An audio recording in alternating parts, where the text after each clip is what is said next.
So here we're looking at the Ohmatex USB cable, and what's special about this cable? Well, it's, besides being the world's thinnest micro USB cable, it's bringing the character of textiles into the context of a cable. Doesn't do anything different than a traditional USB cable, but you could call it kind of e-fashion instead of this clumsy traditional cable. It brings the conformity into a cable. Nice. It's a. Is this shipping already? Yeah, since yesterday. You can buy it on our web shop. So how much is a USB cable? I think we charge $30 for it, so it's quite expensive, but it's also a fashionable product, handmade. So who are you? I'm the CEO of Ohmatex, which is a development company that mainly do research and development for people that wants to integrate sensor techniques, wearable sensors into. So you take the concept, and what do you do? Yeah, so what we do is we can step in as early as the concept idea for clients, but we also typically see ourselves coming into the prototype level, solving specific connectivity, encapsulation solutions for clients that have run into problems. And you're in space. Yes. So some guys in space have it? Yeah, well, we're doing an astronaut monitoring kit. It's very important for the astronaut to maintain their muscle mass when they're in space, but they have no tools to measure it. They train a couple of hours every day, but they don't know if it's enough or if it's too little. And we provide them the tool to enable them to know. What is this?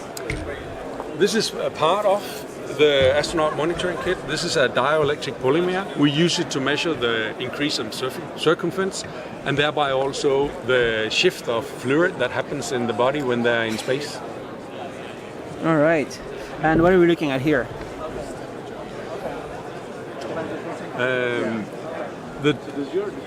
This one is the first generation of a device to harvest. Take it out? Yeah. Is it open? Yeah, I can rather take this one then. Yeah. We have different shapes. So, yeah. This was the first generation of a near-infrared sensor built and molded directly onto the sleeve. The reason why it's wired is because it's for the International Space Station and it needs to be wired. We can't send it wireless there. But we have a feature where this device is also sending the signal wireless. Why does it have to be wired in the space station? They don't want the interference of all the various signals that comes from devices, so that's why we need it wired. All right. And so in the future, you have lots of work to do. You're going to be in textiles. What are you going to do? Are you going to be in? Are you the leader in smart textiles? No, I mean, what do you do? We are not a textile company, but to do a fully integration of a sensor into clothing, you need to know the character of clothing and the context of the textile, and we know that. So we master various incorporation techniques, encapsulation techniques. We develop our own textile wiring to enable it to fit nicely into clothing without being felt when it's integrated. Nice. So, but mainly, how does it work? And how can you transmit through something like this? Well, it's easy to show you on this picture here. On this one, we've stripped the wire, so you can see how the wire runs directly into the textile structure. So all your technology here? Yeah.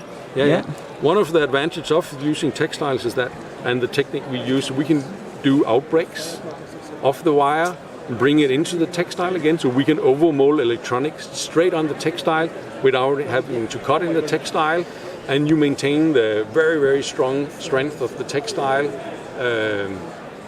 You maintain that in the cable. But there's a lot of stuff that's going to happen with this in the future, no?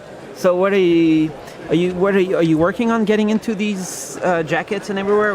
No. We use it to create the connectivity in various projects, but it's not what we consider our core business. Our core business is to develop electronics to harvest signals from sensors and to incorporate these sensors into the garment, whether it's incorporated, encapsulated, or directly as part of the garment. So that means you're more and more busy on new projects. Oh yeah, we've been way busy in the last years, and continue to go that way. And where are you based? We're based in Denmark. Where? In Aarhus, Denmark. Aarhus. Yeah. And but you travel a lot. You go and talk with different customers in different places, or no? We have an interest of being in IDTech because our CTO is typically in the panels and master classes. So we go here. It's a good way for us to connect with the industry, the various techniques that we then use in our development projects. Other than that, no, we don't do any search for clients. They actually come to us. They just come to Aarhus? They just come and to they Aarhus. sit there and work with you on new projects? And tell almost. Yeah. Almost. All right, cool. So looking forward to more stuff like this.